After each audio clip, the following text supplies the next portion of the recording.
everyone, I am Adrija. Welcome to my study room. In the previous video, we discussed about mouth, and in this video, we are going to discuss about the other organs of the human digestive system. So, we have already discussed that the tongue present in the mouth pushes the food into this food pipe.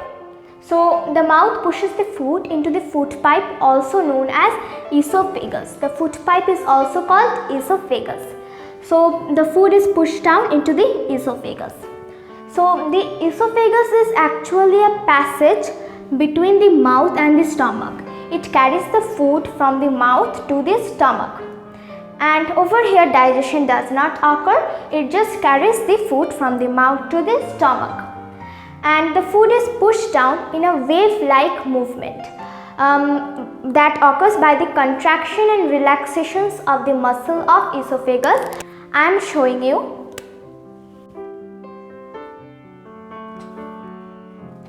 This is the food particle and this is the esophagus. So it is pushed down by contraction and relaxations of the esophagus muscle, esophageal muscles, and the food particles finally reach the stomach. And this wave-like movement is known as peristalsis movement. Okay, peristalsis movement. And so the food particles reach the stomach. So let's learn about stomach now. The stomach is a J-shaped bag-like structure. You can see this is the stomach and it is the widest part of the alimentary canal. We have learnt alimentary canal. So the stomach is the widest part of the alimentary canal. And the function of the stomach is to store food and also digest some amount of food. And the food is digested in the stomach by some gastric juices and muscular churning. The gastric juices are hydrochloric acid and enzymes. The enzymes break the protein into simple substances, and the hydrochloric acid kills the bacteria present in the food. And there is a thin lining in the stomach known as mucosa. This mucosa helps to protect the stomach from the acidic effect of hydrochloric acid. Is it clear?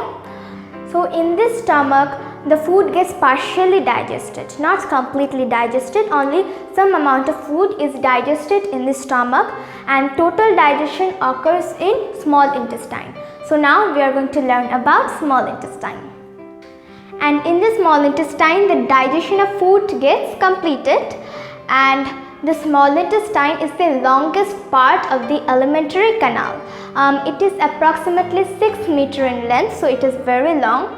And this small intestine is divided into 3 parts: duodenum, jejunum and ileum. This U-shaped area is known as duodenum, and this duodenum joins the stomach and the small intestine, and then this one is known as jejunum. And the ending part over here, it is known as ileum. Okay, so duodenum, jejunum and ileum. So these are the 3 parts of the small intestine. And now let's come to its function. We know that the digestion is completed in the small intestine, and it is completed by some digestive juices secreted by the liver and the pancreas. This is the liver, you can see this is the liver, and this is the pancreas.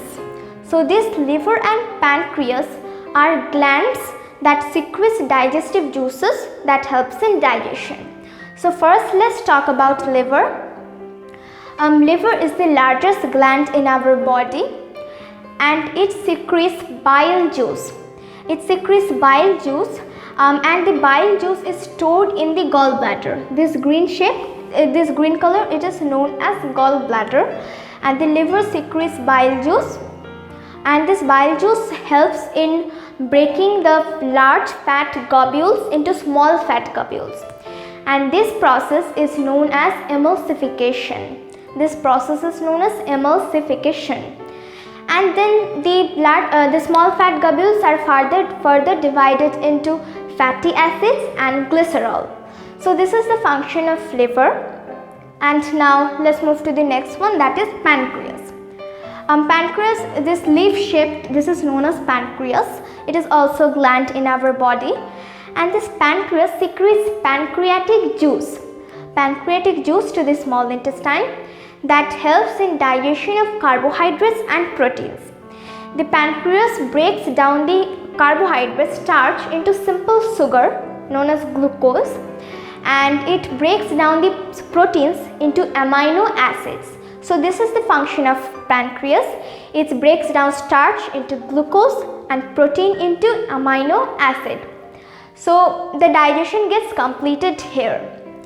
Now after digestion, the food also need to be absorbed by our body. So there are some finger-like projections in the inner walls of the small intestine. So they are known as villi.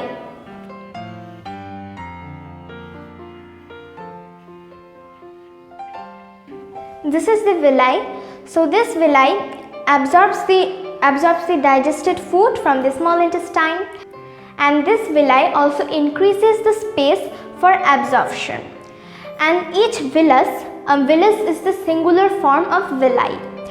Each villus has number of blood vessels and capillaries, and these blood vessels helps in transporting the absorbed nutrients to the different parts of the body. So absorption gets completed over here. Now let's move to the next one, that is assimilation of food. So assimilation, we have learned that assimilation means the utilization of food for energy, growth, development, etc. So this digested food goes into the different parts of the body. So over here, glucose combines with oxygen that is inhaled by the respiratory system. So the glucose combines with oxygen and produces energy. And fatty acids and glycerol, the fatty acids and glycerol are stored in the body under the skin as energy reserves. And amino acids are used for growth and development of our body. So this was the assimilation of food. And now let's discuss about the next organ of digestive system, that is large intestine. This is the large intestine, and this large intestine is nearly about 1.5 meter long. And here digestion does not happen, as the digestion is completed in small intestine. And in large intestine only some amount of absorption occurs. The large intestine absorbs some water and necessary salts. And the undigested food from the large intestine goes into the rectum. This is the rectum, where it is stored in the form of feces until it is thrown out by the anus. And this process is known as defecation. So this was the human digestive system. In the next video, we are going to learn about nutrition in ruminants and nutrition in amoeba. So this is for today. If you like this video, click on like button and subscribe for more. Thanks for watching.